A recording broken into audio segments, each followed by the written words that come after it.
김영수, 김다연 기자 전해주시죠. 네, 헌법재판소에서 윤석열 대통령의 탄핵 심판 9차 변론기일 내용 정리해드리겠습니다. 윤석열 대통령 오늘 낮 12시 40분쯤 헌재 도착했습니다. 그런데 2시에 이 변론이 시작할 때까지도 심판적인 모습을 드러내지 않았고요. 결국 변론이 시작할 때쯤 시작한 뒤에 윤석열 대통령이 호송차를 타고 다시 구치소로 돌아가는 모습이 확인됐습니다. 그러니까 헌법재판소에서 1시간 반 정도 머문 뒤에 다시 구치소로 돌아간 겁니다. 대리인단이 윤 대통령이 오늘 변론에 출석하지 않은 이유를 설명했죠. 네, 대리인단은 회의를 거쳐서 윤석열 대통령이 구치소로 복귀하기로 결정했다고 공지를 했습니다. 오늘 변론은 지금까지 진행된 상황을 정리해서 대리인단이 의견을 설명하는 날이라는 것을 확인을 했고, 이 대리인단의 일임을 하는 것이 좋겠다는 판단이었다고 부연했습니다. 윤석열 대통령이 변론 전체에 참석하지 않은 것은 지난달 19일 구속된 이후로는 오늘이 처음입니다. 네, 이런 대통령 측의 설명에도 불구하고 의아한 점이 있는 게 사실입니다. 오늘 어떤 절차를 진행할지는 사실 지난 변론기일에서 다 공지가 된 상황이었기 때문인데요. 현재까지 왔다가 다시 돌아간다는 게 선뜻 이해하기는 어렵습니다. 그런데 어제 저녁에도 좀 이상한 기류가 있었죠. 네, 불출석을 검토하는 분위기는 어제부터도 있었습니다. 사실 대리인단은 윤석열 대통령의 9차 변론 출석이 미정인 상황이라고 어제 저녁 취재진에게 전했습니다. 헌재 일정이 확정되지 않아서 이에 따라서 하겠다. 또 재판 일정과 겹쳐서 연기 신청을 하지 않았느냐 이렇게 설명을 했고요.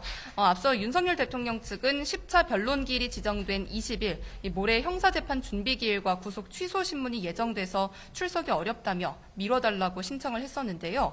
헌재가 뚜렷한 답을 주지 않는 상황에서 일정 준비를 고려해 오늘 변론에 불출석하는 방안까지도 고려했던 것으로 보입니다. 당일인 오늘 출석하러 헌법재판소에 대통령이 왔다가 결국 변론에는 참여하지 않고 되돌아간 것으로 풀이됩니다. 네, 재판부는 윤석열 대통령 측의 변론기일 변경 요청을 받아들이지 않기로 했습니다. 그 이유에 대해서 설명을 했는데요. 형사재판 공판준비 기일은 오전 10시에 열리고 탄핵 심판은 오후 2시로 지정됐기 때문에 시간 간격이 있다고 재판부는 판단했고요. 또 20일에는 대통령 측이 신청한 증인 3명에 대해서 신문이 예정돼 있다고도 설명했습니다. 재판부가 변론 초반에 이 얘기를 하고 나서 잠시 뒤에 윤 대통령 측에서 다시 한번 조정을 요청했습니다. 대통령 측은 당일에 준비할 게 많아서 재판을 참석하지 못할 사유가 될 수 있다면서 시간이라도 조정할 수 있는지 다시 한번 논의해달라고 했고요. 헌법재판소가 다시 논의한 결과 10차 변론기일 20일에 있는 10차 변론기일은 1시간 늦춰서 오후 3시에 시작하기로 결정했습니다. 이날 중요한 증인들이 좀 나오죠. 누가 나오죠? 네, 증인으로 채택된 인물은 모두 3명입니다. 한덕수 국무총리와 홍장원 전 국가정보원 1차장, 그리고 마지막으로 조지호 경찰청장입니다. 각각 오후 3시와 오후 5시, 그리고 저녁 7시에 신문 일정이 잡혀 있습니다. 1시간 늦춰진 건데요. 그리고 홍장원 전 차장은 앞서 5차 변론에 나와서 대통령으로부터 싹 다 잡아들이라는 지시를 받았다고 증언을 했습니다. 또 여인영 전 방첩사령관으로부터 체포 명단을 전달받았다고도 구체적으로 이야기를 했고요. 이후 조태용 국정원장이 또 헌재 증인으로 나왔는데 홍장원 전 차장의 증언을 믿을 수가 없다고 반박을 했습니다. 이후 다시 대통령 측에서 증인을 신청해서 받아들여졌고 20일에 있는 10차 변론에서 증인 신문이 다시 한번 진행될 예정입니다. 조지호 경찰청장은 혈액암으로 투병 중인 걸로 알려져 있는데요.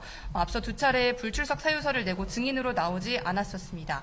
조 청장 측 변호인은 YTN에 건강상의 이유로 이번에도 불출석 사유서를 낼 거라고 밝혔습니다. 다만 재판부가 오늘 구인영장을 발부했다고 밝힌 만큼 어떻게 될지는 지켜봐야 할 것 같습니다. 네, 오늘 대통령 측은 증거 능력에 대해서도 문제 제기를 좀 했습니다. 이진우 전 수방사령관의 검찰 조서를 증거로 인정하면 안 된다는 취지였습니다. 전직 사령관들이 헌재에 나와서 자신의 형사 재판에서 다툴 필요가 있다고 한 만큼, 그러니까 검찰에서 한 진술이 형사재판에서도 다툴 필요가 있다고 한 만큼 그거를 탄핵심판 근거로 사용하면 안 된다는 취지의 주장이었습니다. 그러면서 이걸 증거로 활용할지 다시 평의를 해달라고 요청했습니다. 하지만 문영배 헌재 소장 대행은 진술 과정이 녹화된 만큼 강력한 증거 능력을 갖고 있다고 판단한다고 말했고요.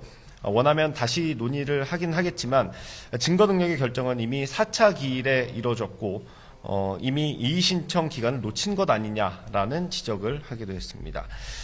일단 10차 변론 기일은 그대로 진행되는 상황입니다. 변론 종결 시점을 좀 우리가 전망해 볼 수 있을까요? 네, 헌재가 현재까지 지정한 마지막 기일은 모레 10차 변론 기일입니다. 오늘이나 10차 변론에서 추가 증인이 채택되는 등 변론 기일이 추가가 되면 상황이 달라지겠지만 그렇지 않다면 윤석열 대통령의 최후 진술을 듣는 기일을 거쳐서 변론이 종결될 것으로 보이고요.